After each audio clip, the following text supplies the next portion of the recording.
All right, happy Friday, everybody. Did my weigh-ins for this weekend's powerlifting meet. Doing a powerlifting meet this weekend, tomorrow.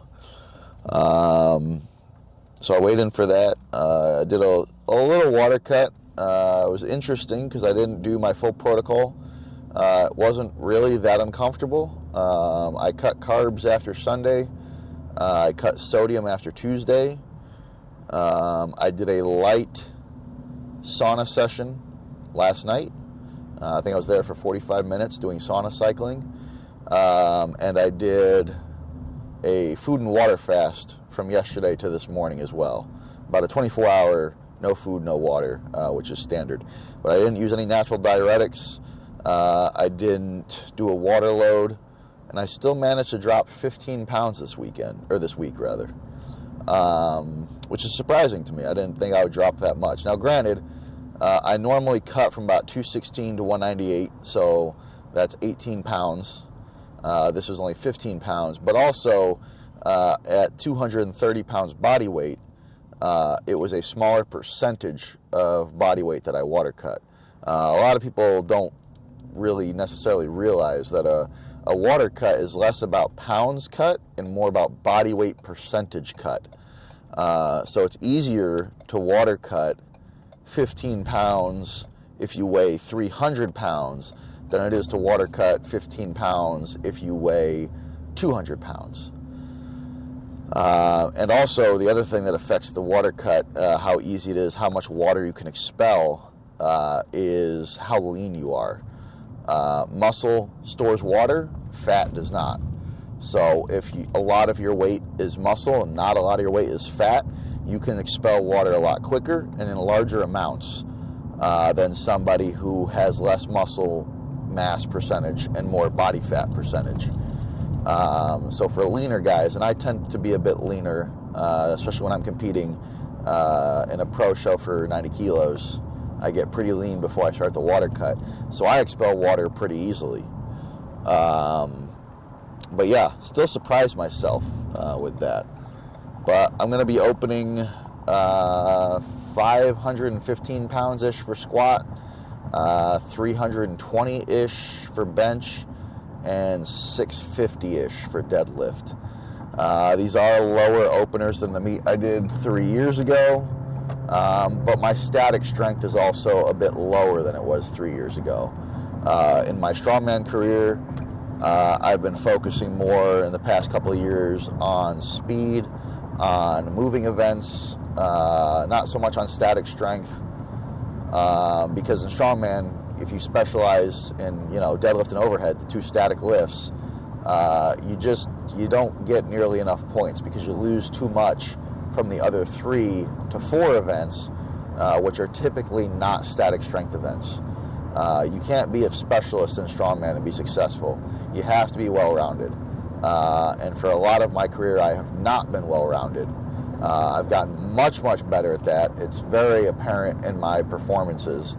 I came in 6th place on the farmer carry at the Chaos Classic. It was my best placing in the show, I believe.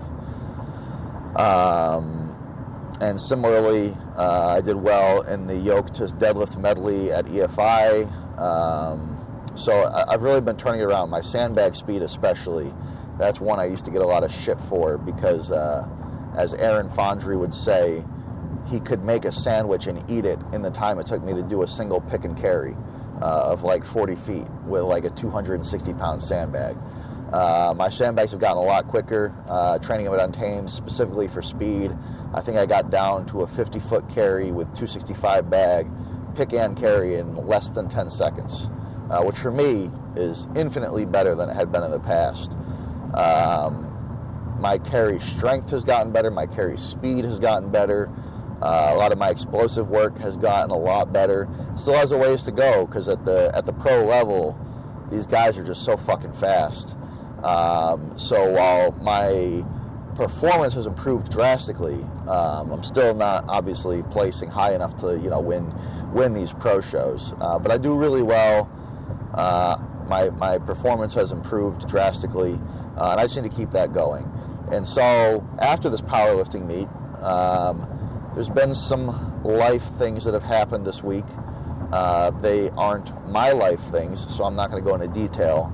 But I am going to take next week pretty much completely off from training, just to kind of, get back on top of everything.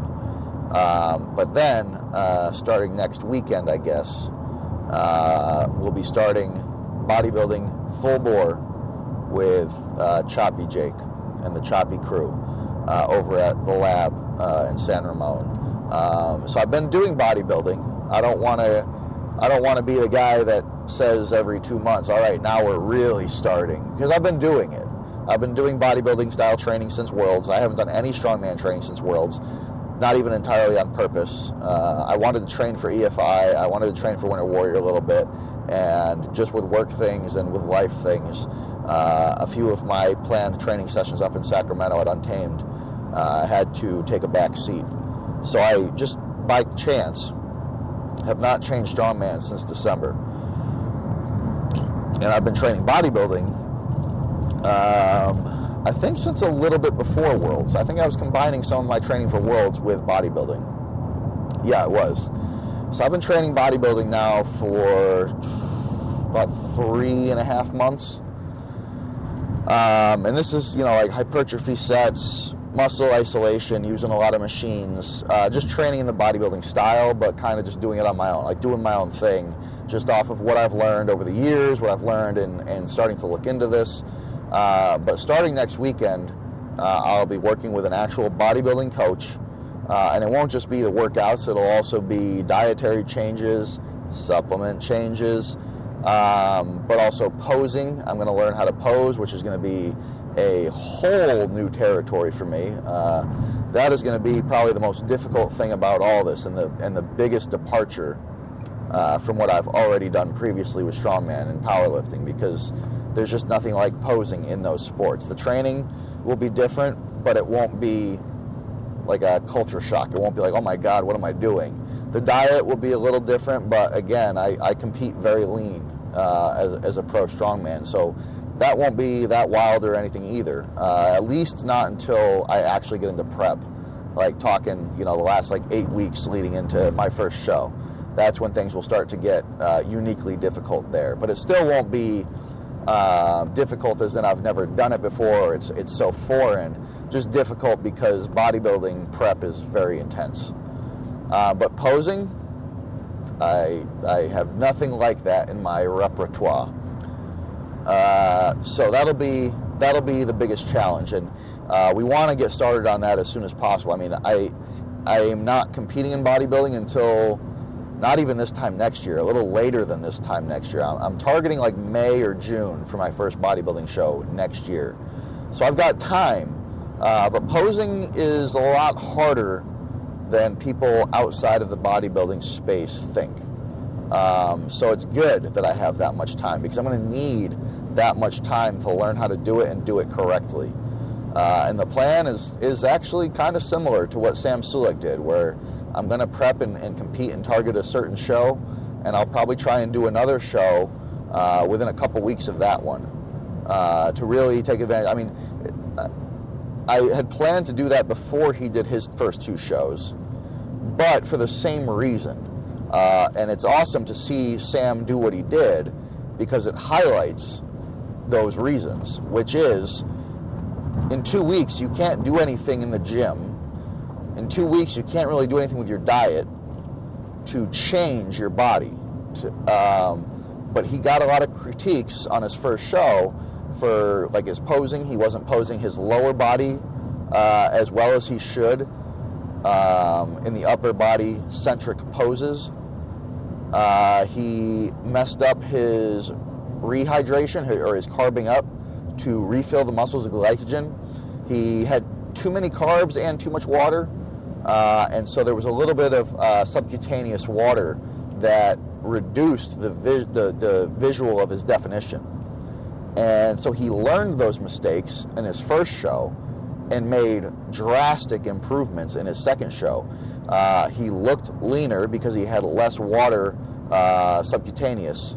So he restored some of his glycogen to pump the muscles up, but without making his muscles look soft by putting water in the layer under the skin.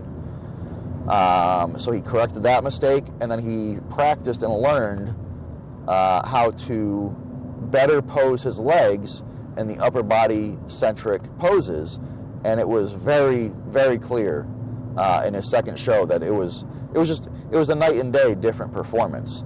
And he didn't do any training that made himself bigger or more symmetrical or anything in those 2 weeks, because you can't make a change like that in 2 weeks. It was all from the critiques and lessons learned on the first one. And with a bodybuilding prep being so intense, with the dieting being so intense, the cutting, the water cutting, and everything leading into it being as intense as it is, you don't want to do all that prep and go into a show and learn from your mistakes and not be able to apply that lesson or those lessons for God knows how much time. And I plan on returning to strongman after bodybuilding. Obviously, that's a tentative plan. If I do a bodybuilding show and I'm like, oh my God, this is the greatest thing I've ever done in my life, then maybe I'll just keep doing bodybuilding. I don't know.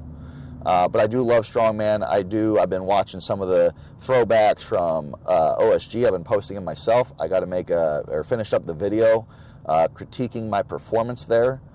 And I miss the environment, the energy, the competition, the camaraderie. I am not going to say that I regret taking this year off or making the decision to take this year off, but it is a decision that I'm sitting here like, oh man, I don't know if I wish that I had done that. I'm not going to regret it. I'm going to be glad that I tried bodybuilding, but I absolutely will return to strongman. So whether or not I continue to do both, maybe in parallel, which would be a difficult balancing act, especially as I approach 40. I'll be 37 later this year. But I don't know. I don't know what the plan is. Tentatively, I want to go back to strongman as soon as the bodybuilding show is done. But that's more reason to do 2 shows close together. I'll do the first one. The prep will be really intense. We'll get it done. I'll learn how to do all the things I need to do. Hopefully hit it right. But inevitably, there's going to be lessons learned from the first show that I'll want to turn around and very quickly apply without doing a whole other prep. And so after those 2 shows, take a little bit of time off, recover from all that intensity, absolutely relax the diet, and then go back to the drawing board. And I can't decide that now because I have to experience all this before I really see what I want to do going forward. But the plan from there would be, if I compete bodybuilding May, June of next year, the plan would be to get ready for OSG online qualifiers or maybe regional qualifiers in person and get back on that horse and qualify for OSG, return to that in 2026. That's how I see things going right now. But we'll just have to see how things go. It's going to be an experience. It's going to be a wild ride. I'm excited to share that experience through this medium with all of you, both the people that are already watching and supporting and also the people that I pick up along the way. Going from pro strongman to bodybuilding, especially as a type 1 diabetic, I think will be a fun and exciting journey. I think there'll be a lot of interesting things to take away from that, and I plan to share as much of it as I can. If you want to see how that goes, again, as I always say, like, comment, subscribe, share the video with anyone that might be interested, and let's build this thing up. The more engagement I get, the more watch time and subscribers and all that, the more I can do with this channel and the more successful it'll be, the more likely I can keep it going, the more likely I want to keep it going. So yeah, if you could do those things, if this is something you want to see more of, both the vlogs, the expression of all the things that I'm dealing with and learning in this transition, but also the training tips, the meal prep stuff, the just general gym knowledge, because there's a lot of fucking nonsense out there. There'll be more of that coming. I got another training tip video. I've got the strongman performance critique video.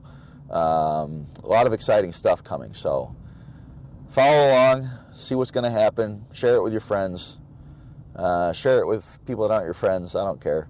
And yeah, I'll see you probably next week. I'll finish up that strongman critique, performance critique from OSG, and I'll put that up sometime soon. It did get derailed again by some pretty intense life things this week, but it is almost done. Just a little bit more editing to do, and then I'll put up another vlog next week going over how this weekend went, and how exciting and how great it was to get back to powerlifting after almost 3 years since the last time I competed in powerlifting. 3 years ago it was just for fun. Tomorrow's just for fun. So even though I didn't do a full prep or an intense peak or anything, I can still compete against myself because the context is the same. But yeah, until next time.